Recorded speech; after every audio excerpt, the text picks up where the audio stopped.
రిజర్వేషన్లు 50% మించకుండా సిఫారసు చేసింది. డెడికేటెడ్ కమిషన్ ఆధారంగా రాష్ట్ర ప్రభుత్వం రిజర్వేషన్లు ఖరారు చేయనుంది. ఇక వచ్చే నెల 11, 14, 17న ఎలక్షన్స్ జరుగుతాయని సమాచారం. ఈ నెల 24న హైకోర్టు విచారణకు ముందే రాష్ట్ర ప్రభుత్వం ఈ ప్రక్రియను పూర్తి చేయనుంది. ఈ నెల 24న లేదా 25న షెడ్యూల్ ప్రకటించేందుకు రాష్ట్ర ఎన్నికల సంఘం సిద్దమైంది. 12,733 పంచాయతీ, 1,12,288 వార్డుల్లో డిసెంబర్ 16 వరకు 3 విడతల్లో పంచాయతీ ఎన్నికలు పూర్తి చేసేలా కసరత్తు చేస్తుంది. ఇదే అంశంపై ఇప్పుడు డిబేట్ లో చర్చిద్దాం. డిబేట్ లో మనతో పాటు పాల్గొంటున్నారు నర్ర విజయ్ కుమార్ గారు, అనలిస్టు, అదేవిధంగా చరణ్ కౌశిక్ గారు కాంగ్రెస్ నుంచి, పల్లె రవికుమార్ గారు బీఆర్ఎస్ నుంచి, అదేవిధంగా బీజేపీ నుంచి పల్నాటి వెంకటరెడ్డి గారు. ముందుగా విజయ్ కుమార్ గారు, గుడ్ మార్నింగ్. మీ దగ్గర నుంచి స్టార్ట్ చేద్దాం. చెప్పండి. Good morning sir. అంటే 25న కేబినెట్ మీటింగ్ ఉంది. ఆ తర్వాత పంచాయతీ ఎన్నికలకు షెడ్యూల్ రిలీజ్ అయ్యే అవకాశం ఉంది 26 తారీఖు నాడు. సో మొత్తం మీద బీసీ సంఘాలు మాత్రం మాకు చట్టపరంగా కావాలని చెప్తా ప్రభుత్వ పరంగా ఇస్తే తీసుకోము, ఒప్పుకోమని చెప్పేసి ఇప్పటికే బీసీ జేఏసీ నేతలు డిమాండ్ చేసినటువంటి పరిస్థితి కనిపిస్తా ఉంది. సో దీన్ని ఎట్లా చూస్తారు? నిజంగా అంటే ప్రభుత్వం తీసుకున్న నిర్ణయం కరెక్ట్ అంటారా? ప్రభుత్వం మోసం చేసిందండి. మోసం చేస్తుంది అనే విషయం కూడా వాళ్ళకి ముందు నుంచి తెలుసు. కాకపోతే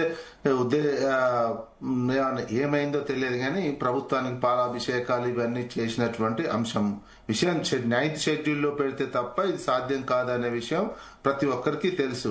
ముఖ్యంగా రాష్ట్ర ప్రభుత్వం అనేది ఎంత చిట్ ఫండ్ కంపెనీలు మోసం చేసినట్టయితే చేసింది మొత్తం ఈ 42% విషయంలో వాళ్ళకి తెలుసు. ఎందుకంటే 60 సంవత్సరాలు పరిపాలించడం మాకు ఎక్స్పీరియన్స్ ఉన్న నేపథ్యంలోనే మేము ఇది చెప్తున్నామని చెప్పి ఓట్లు అడుక్కున్నారు. ఓట్లు వచ్చినాయి, అధికారంలోకి వచ్చి చట్టపరంగా అమలుకు సాధ్యం కానప్పుడు ప్రభుత్వ పరంగా ఇస్తే ఇబ్బంది ఏంటి అని కాంగ్రెస్ నాయకులు చెప్తున్నారు కదా.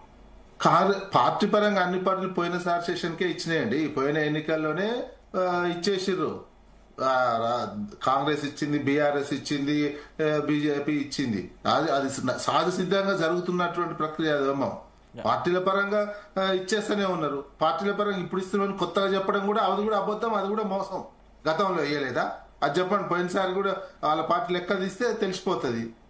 అది కూడా మోసం చేయడం, కొత్తగా ఇప్పుడే ప్రవేశపెట్టిస్తున్నట్టు చెప్పడం అనేది ఇవన్నీ మోసం. మోసం చేస్తుంటే దాని నుంచి ఒక్కొక్కటి మోసాలు వస్తున్నాయి. మోసాలన్నీ చెప్పుకోవాల్సి వస్తుంది. అవన్నీ ఏదో చేసినట్టు. అందుకని ఇట్లాంటి మోసపూరితమైనట్టు మళ్ళీ ఇప్పుడు కూడా ఏంది, కేవలం పార్టీ గుర్తు లేనటువంటి పంచాయతీలు, సర్పంచులు ముందు పెడతామని చెప్తున్నారు. ఆ తర్వాత మిగతా పెడతాము. దానికి కోర్టు తీర్పు ఏమంటుందో. ఎందుకంటే మొన్న ఎలక్షన్ కమిషన్ ఇచ్చినప్పుడే అన్నిటికీ షెడ్యూల్ ఇచ్చింది. ఏది వీళ్ళతో 9th జీవో నెంబర్ 9 ప్రకారం వచ్చినటువంటి దానికి ఎంపీటీసీ, జెడ్పీటీసీలకు అన్నిటికీ షెడ్యూల్ ఇచ్చినటువంటి ఎలక్షన్ కమిషను ఇప్పుడు మాత్రము ప్రభుత్వం ఏం చెప్పి ఓన్లీ సర్పంచులు పెడతారు, అది పార్టీ గుర్తులు లేనటువంటి కాబట్టి మిగతా తర్వాత పెడతాము అని చెప్తున్నటువంటి అంశాలు. అంటే ఈ రకంగా పబ్లిక్ ని తప్పుదారి పట్టించడం, పబ్లిక్ ని మోసం చేయటం లో భాగమే ఇదంతా తప్ప చిత్తశుద్ధితోటి వాళ్ళకి రిజర్వేషన్స్ కల్పించాలనేది లేదు. కనీసం ఇలాగైనా బీసీలకు న్యాయం జరుగుతుంది కదా విజయ్ కుమార్ గారు? న్యాయం ఎట్లా జరుగుతుందండి? న్యాయం జరిగే విషయమే లేదు కదా. నీకు చట్ట ప్రకారం ఉంటేనే న్యాయం జరిగినట్టు అనుకోవాలి. మీ పార్టీ పరంగా ఇస్తే న్యాయం ఏముంటుంది? అది పార్టీ పరంగా గతంలో కూడా ఇచ్చిరనే చెప్తున్నాం కదా. గతంలో ఇచ్చినటువంటి స్థానాలన్నీ ఉన్నాయి కదా. ఇప్పుడు జిహెచ్ఎంసీ చూసుకోండి, బీఆర్ఎస్ పార్టీది కావచ్చు, ఇతర అన్ని కలిపి కూడా రిజర్వేషన్స్ దాటి 67% ఉన్నటువంటిది ఉన్నాయి. అవన్నీ జనరల్ దాంట్లో కూడా ఉన్నటువంటిది ఉన్నాయి కదా. అది అట్లా చెప్పడం అంటే అది మోసం చేసి చెప్పుకోవడానికి ఏంటంటే పార్టీ పరంగా ఇస్తున్నాం అనేది చెప్పుకోవడానికి, ఆ మోసం నుంచి బయటపడడానికి చెప్పడం అంతే తప్ప ఇంకోట్లే. అది కూడా గతంలో ఇచ్చి ఆ పార్టీ ఇచ్చింది, ఇయ్యలేదని కూడా కాదు. అప్పుడు అనౌన్స్ చేయలేదు. నేచురల్ ప్రాసెస్ లో జరుగుతున్నటువంటి అంశం. అందుకే ఇట్లాంటి మోసాలు ప్రజలైతే ఎక్కువ కాలం భరించలేరు అనేదే. ఇట్లాంటి మోసాలు చేయొద్దు. ఎలక్షన్స్ అన్నిటికీ పెట్టండి. క్యాబినెట్ జరిగినా ఇంకే జరిగినా ఎంపీటీసీ, జెడ్పీటీసీలకు పెట్టి పార్టీ పరంగా ఇస్తే చైర్మన్, పార్టీ పరంగా ఇస్తే ఏం తెలుసా, జెడ్పీ చైర్మన్లు ఎన్ని ఇస్తుందో తెలుతుందండి. జెడ్పీ చైర్మన్లు ఎన్ని ఇస్తుందో తేలితే అప్పుడు మాట్లాడుకోవచ్చు. Right right. Ravikumar garu good morning. Good morning Sadeep. ఏం చెప్తారు మొత్తం మీద? అంటే జూబ్లీహిల్స్ లో గెలిచినటువంటి పార్టీ మొత్తం మీద అదే ఊపులో స్థానిక సంస్థల ఎన్నికలకు సిద్ధమైంది. సో మొత్తం మీద బీసీ నేతలు కూడా మాతో పాటు ఉన్నారని ఇప్పుడు ఈ ఎన్నికలు చేసి నిరూపించుకుంటుంది. సో మీకు అంటే బీసీ పరంగా అంటే ప్రభుత్వ పరంగా ఇస్తే మీ పార్టీకి ఏమైనా అభ్యంతరం ఉందా? ముందుగా సందీప్ గారు, మీకు జిన్నీస్ వీక్షకులకి, మిత్రులు చరణ్ కౌశిక్ గారికి, వెంకటరెడ్డి గారికి, నర్రా విజయ్ కుమార్ గారికి అందరికీ నమస్కారం అండి. Good morning. ఇప్పుడు పార్టీ పరంగా ఇవ్వటానికి స్థానిక సంస్థల్లో 42% రిజర్వేషన్లు ఇస్తే సంతోషం, దానికి వ్యతిరేకం కాదు. ఫస్ట్ చాలా స్పష్టం వ్యతిరేకంగా. ఆల్రెడీ ఇప్పుడు మిత్రుడు విజయ్ కుమార్ చెప్పినట్టుగా ఆల్మోస్ట్ ఇవాళ క్షేత్ర స్థాయిలో తెలంగాణలో ఉన్నటువంటి పరిస్థితుల కారణంగా బీసీలకి 50% మించి అన్ని పార్టీలు అనివార్యంగా ఇస్తున్నాయి. ఎందుకంటే క్షేత్ర స్థాయిలో నాయకత్వం ఎదిగొచ్చున్నది వాళ్ళే ఉన్నారు. పార్లమెంట్ చట్టసభల్లోకి వచ్చేసరికి అవకాశాలు లేవు, కానీ గ్రామ స్థాయికి వచ్చేసరికి, మండల స్థాయికి వచ్చేసరికి ఈ వార్డు మెంబర్లు, జిల్లా వార్డు మెంబర్లు, తర్వాత సర్పంచులు, ఎంపీటీసీలు, జెడ్పీటీసీల దగ్గరకు వచ్చేసరికి ఈ రిజర్వేషన్లతో సంబంధం లేకుండానే 50% బీసీలకు అనేది అన్ని పార్టీలు ఇస్తున్నాయి, ఇవ్వాల్సిన అనివార్య స్థితి ఉంది. అది వాస్తవం, గ్రౌండ్ రియాలిటీ. అయితే ఇక్కడ విషయం ఏంటంటే దాన్ని ఒక హక్కుగా చట్టబద్ధంగా ఇచ్చినట్లయితే ఇంకోటి కూడా ఏం చేసింది కాంగ్రెస్ పార్టీ చెప్పిన దాంట్లో ఏంటంటే దాన్ని కేటగరైజేషన్ కూడా చేస్తామని చెప్పింది. ఇప్పుడు ఒకటి ఇంకా నేను బీసీ రిజర్వేషన్లలో కూడా ఎందుకు కేటగరైజేషన్ అవసరం వచ్చిందంటే రాజకీయంగా కూడా ఒక ప్రధానంగా కొంత సోషల్ గా ఒక అడ్వాన్స్డ్ గా ఉన్నటువంటి బీసీలలో కూడా బలంగా సంఖ్యాపరంగా బలంగా ఉన్నటువంటి ఒక 4-5 కమ్యూనిటీస్, గౌడు, యాదవ్, మునూరు కాపు, పద్మశాలి, ముదిరాజు, ఇటువంటి కురుమ, ఇటువంటి కమ్యూనిటీస్ కొంత సంఖ్యాపరంగా ఉన్నారు కాబట్టి బలంగా వాళ్ళు తట్టుకొని ఈ స్థానిక రాజకీయాల్లో నిలబడ్డారు. కానీ సంఖ్యాపరంగా తక్కువగా ఉండి ఇంకా కొంచెం బీసీలో కూడా ఇంకా వెనకబడి ఉండినటువంటి మోస్ట్ బ్యాక్వర్డ్ ప్రిడామినెంట్ గా ఉన్నటువంటి మిగతా కులాలకి అక్కడ కూడా అవకాశాలు రాలేదు. వాళ్ళని దృష్టిలో పెట్టుకొని కేటగరైజేషన్ అనేటువంటి అంశం వచ్చింది. వాళ్ళు అది చాలా ప్రధానమైన అంశం. అది చట్టబద్ధంగా 42% రిజర్వేషన్ ఇవ్వడంతో పాటు ఆ వర్గాలకు కూడా రిజర్వేషన్లు కేటగరైజేషన్ చేసి ఇస్తామని చెప్పేసి అన్నటువంటిది ఇచ్చినటువంటి హామీ.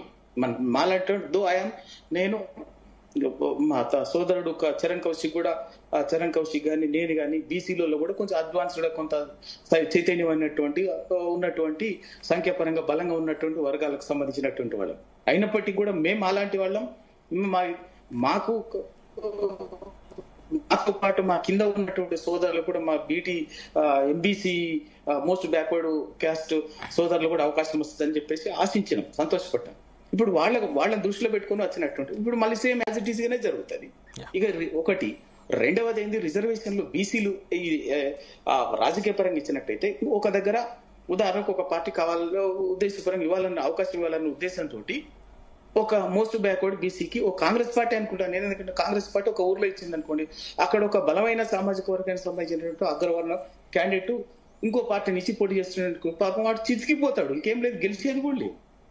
అట్లా కానీ రిజర్వేషన్ల అవసరం ఎందుకు అంటే రిజర్వేషన్ల స్పిరిట్ ఒక వర్గానికి రిజర్వేషన్ చేస్తే ఆ వర్గంలో ఉన్నటువంటి వాళ్ళే పోటీ పడతారు కాబట్టి ఎవరో ఒకరు ఆ వర్గం నుంచి ఎన్నికవుతారు అన్నది నా ఉద్దేశం. అది కాంగ్రెస్ పార్టీ ఆ పని చేస్తామని చెప్పేసి హామీ ఇచ్చింది, చట్టబద్ధంగా 6 నెలల్లో ఇస్తామని చెప్పింది. కానీ ఆ పని చేయకుండా ఏం చేసింది, ప్రజల్ని మభ్యపెట్టి ఓటు రాజకీయంగా వాడుకొని కేవలం తన రాజకీయ అవసరాల కోసము దీన్ని వాడుకుందే తప్ప వాడుకొని వాళ్ళ ప్రజలకి వాస్తవం ఏందో తేలిపోయేసరికి ఏమైంది, మోసం చేయడానికి సరికొత్త వంచన చేయడానికి శ్రీకారం చుట్టింది కాంగ్రెస్. ఇప్పటికైనా కూడా ఎవరు మేము సంపూర్ణంగా మా పార్టీ నుంచి రాజకీయాల కోసం ఏమైనా మాట్లాడుతుంది, ఇవాళ పరిస్థితులే కావచ్చు, కారణాలు ఏమైనా కావచ్చు, టీఆర్ఎస్ పార్టీ కూడా సంపూర్ణంగా 42% రిజర్వేషన్కు కాంగ్రెస్ పార్టీ ఏ కార్యాచరణ రూపొందించిన, కాంగ్రెస్ పార్టీ అంటే ప్రభుత్వం, ఇలా ప్రభుత్వం కాబట్టి అది ప్రభుత్వానికి నాయకత్వం ఇస్తుంది కాంగ్రెస్ పార్టీ కాబట్టి కాంగ్రెస్ పార్టీ ఏ కార్యాచరణ ప్రభుత్వం ఏ కార్యాచరణ రూపొందించినా కూడా మేము సంపూర్ణంగా మద్దతు ఇస్తామని చెప్పేసి చెప్పినాం.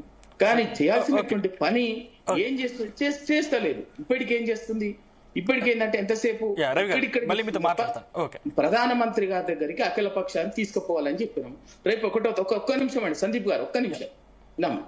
ఎందుకు అంటే రేపు 1వ తారీఖు నుంచి డిసెంబర్ శీతాకాల సమావేశాలు జరుగుతున్నాయి, పార్లమెంట్ సమావేశాలు జరుగుతున్నాయి.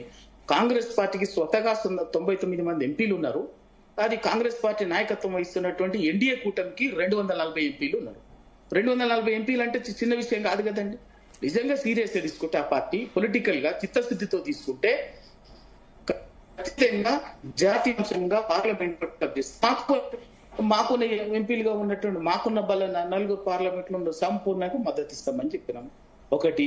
రెండవది, మాలాంటి వాళ్ళం ఒక బీసీ బిడ్డలు రవికుమార్ గారు, దానికోసం మేము కూడా తరతరాలు కనలాడుతున్నటువంటి వాళ్ళం కాబట్టి మిగతా పార్టీ ఎన్డీఏ కూటమిలో ఉన్నటువంటి మిగతా పార్టీల దగ్గరికి పోయి కూడా మేము దండం పెట్టి మేము ఆ ప్రయత్నం చేస్తాం. మాలాంటి వాళ్ళని ప్రయత్నం చేసి పార్లమెంట్ లో బిల్లు వస్తే తెలంగాణ కోసం మేము కలిసినాం, 36 పార్టీలు కలిసినాం.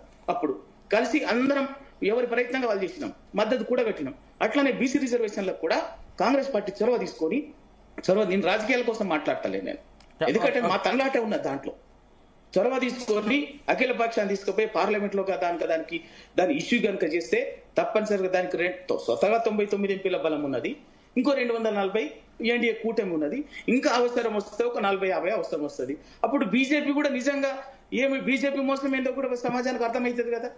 ఆ ఎన్డీఏ కూటమిలో ఉన్నటువంటి వాళ్ళని కూడా మేము చాలా పార్టీలు ఉన్నాయి, ఆ పార్టీల దగ్గరికి పోతాం. నితీష్ కుమార్ లాంటి వ్యక్తి ఎన్డీఏ కూటమిలో ఉన్నాడు. అటువంటి ఇటువంటి దగ్గర పోతాం, అది చేస్తాం అని అంతిమంగా దాన్ని చేసి అది చేయకుండా ఆ పని చేయకుండా కాంగ్రెస్ ఏం చేస్తుందంటే మళ్ళీ ప్రజల్ని మోసం చేస్తే పని చేస్తుంది. మోసాన్ని బయటపడకుండా వంచన చేస్తుంది తప్ప మరి ఇంకేమీ లేదు. నిజాయితీగా చేస్తలేదు, చిత్తశుద్ధి లేదు ఆ విషయంలో. వెంకటరెడ్డి గారు, గుడ్ మార్నింగ్.